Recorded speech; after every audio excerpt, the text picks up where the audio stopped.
Hey, how's it going? My name's Brandon Rayner, and I play trombone in the rock band Ruin the Night. Now, it's been 90 days since we've rehearsed, 90 days since I've seen my bandmates, or the city of Boston, or our practice space, or any of it, and I miss it terribly. And I'm not gonna lie, for a while, I didn't even know if were gonna be a band anymore. But that's my personal. I don't think I've ever told anybody that before, but that's how I was feeling. I mean, anything extracurricular at this point that doesn't involve like your immediate family. I mean, how could you even think twice about it for a while? It was really dark there. I mean, we're still going through it right now. We're still struggling through it. I know everybody in the band is quarantining right now, or not social distancing at least. A lot of us have family situations where we're at high risk, or personally at high risk, or have asthma, or or things like that, and we're taking these things very seriously. But with all that said, last week I was inspired by Dave, our drummer and artist of the band, who took time out of his life to draw all of us in a way that was very sincere, and I think highlighted who we all are individually. And I can't draw, but I guess I can talk into a camera. I guess I can, and I do like the art of conversation.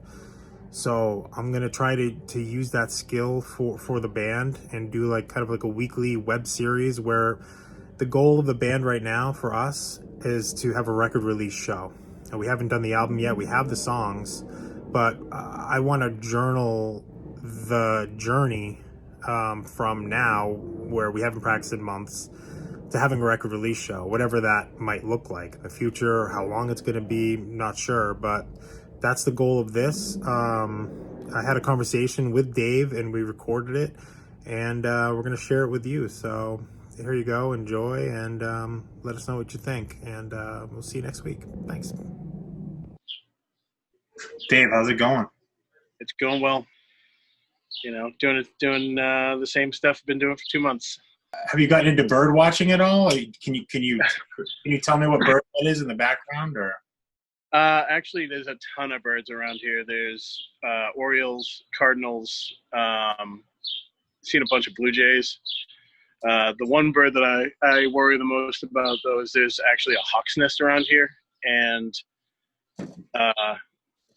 Remy is basically the size of their prey.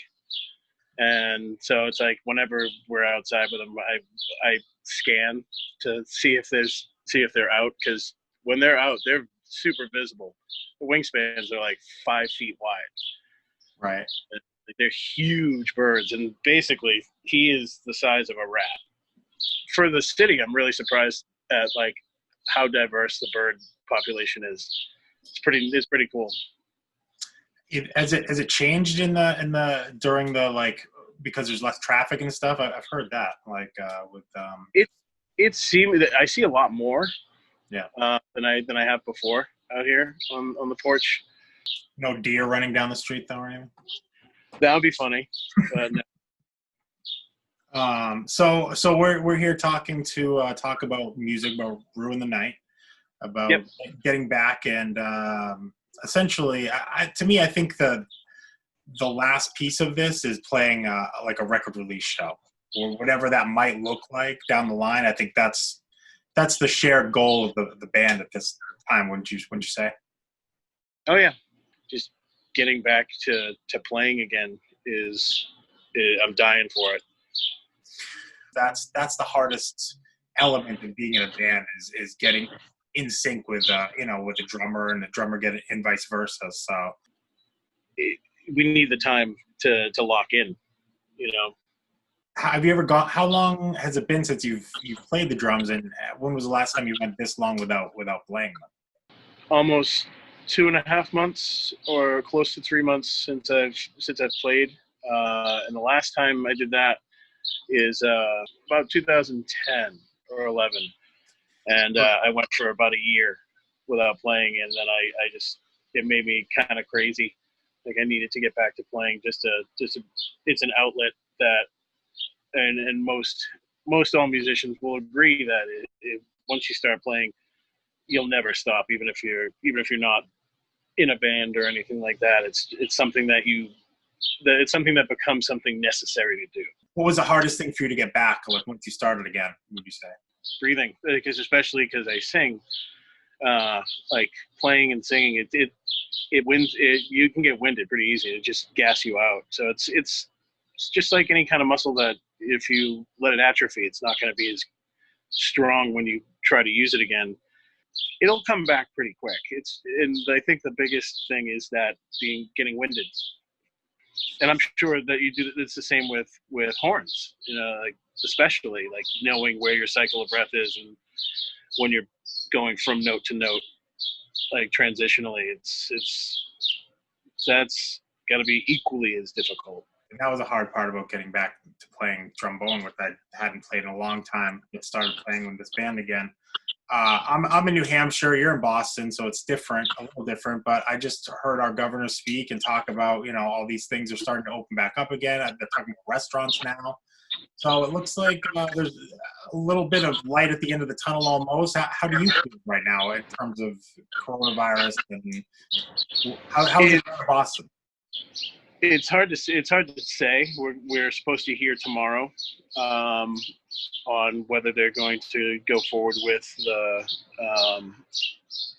the opening in stage 2, which would be my businesses of tattoos and with restaurants and such.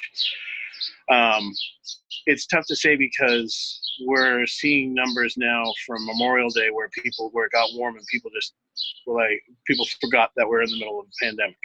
Right. I don't really think that we're going to see it open. Yeah. For stage 2.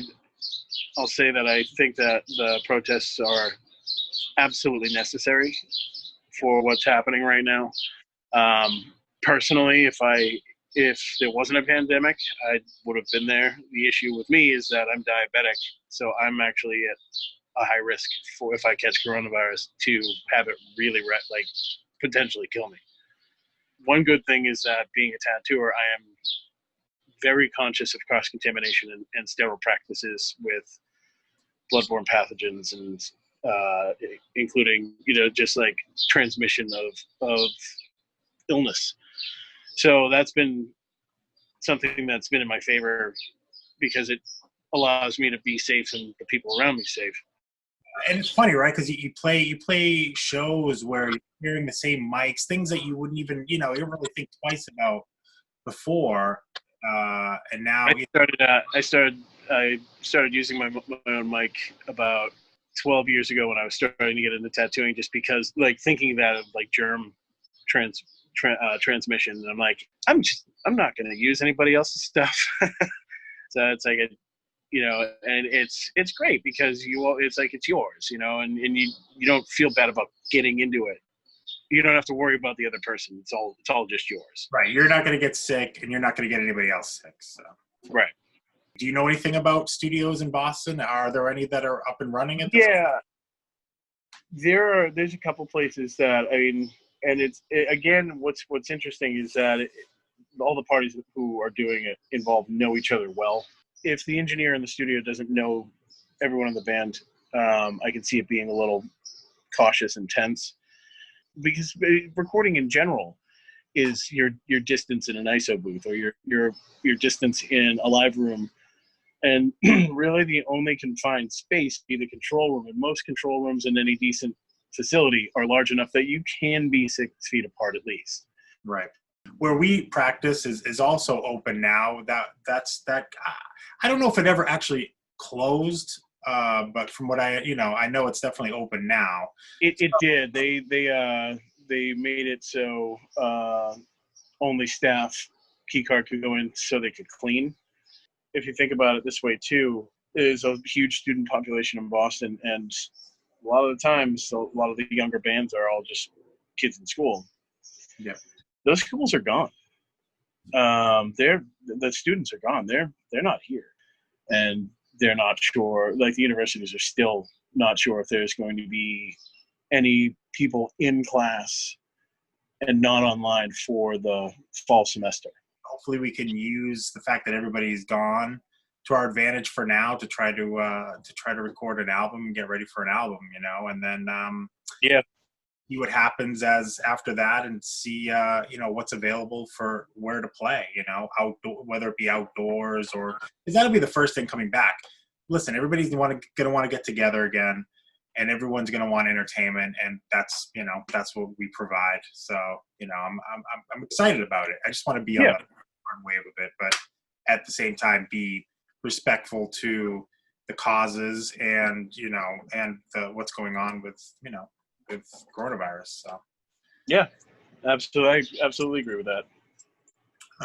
And maybe it'd be good to have Matt on. Matt is our is the guitarist in Ruin the Night, and he also he works at the studio that we play in, and he is kind of on the front lines, if you will, with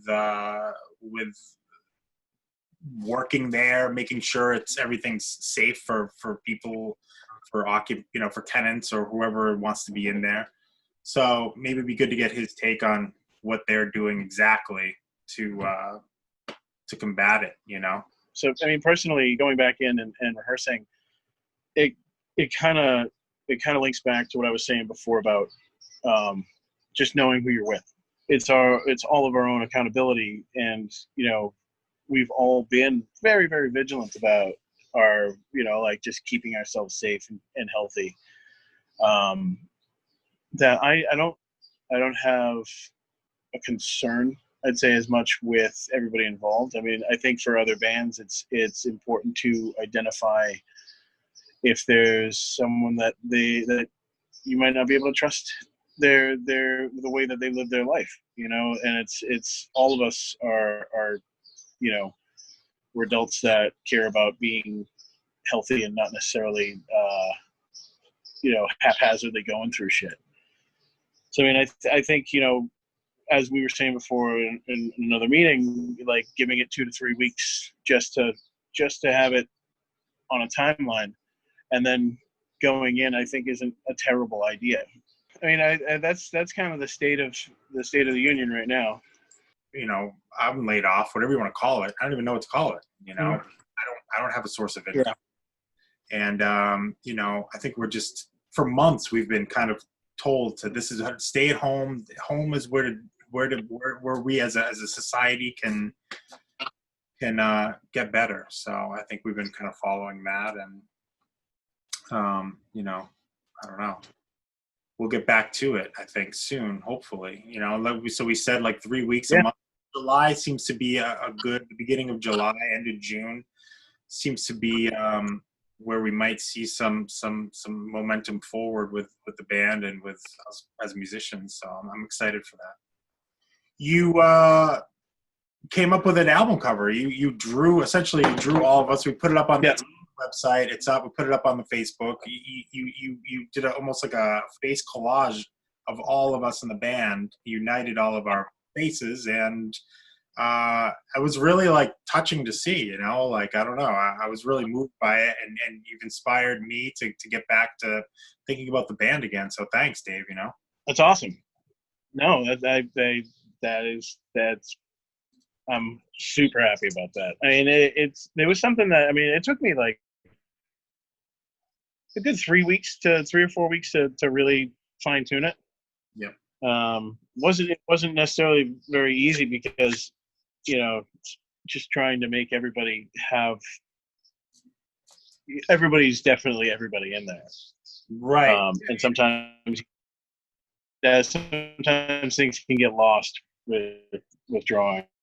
I have no idea how to draw, so I think I'm just so it's a talent that I really do have a lot of respect for, and and I know in a band, it's great that you have that, you bring that to the table, and I know you, Chris, and Chip have been playing together for a long time, and you bring your powers to the table, and I'm happy to be part of the other half that comes in and adds to what you guys have been building on for years. So thanks. Miss you, buddy. Thanks, Brandon. Too long, but thanks. Miss Dave. you too, pal. Sorry, buddy. Bye. Thanks, bud.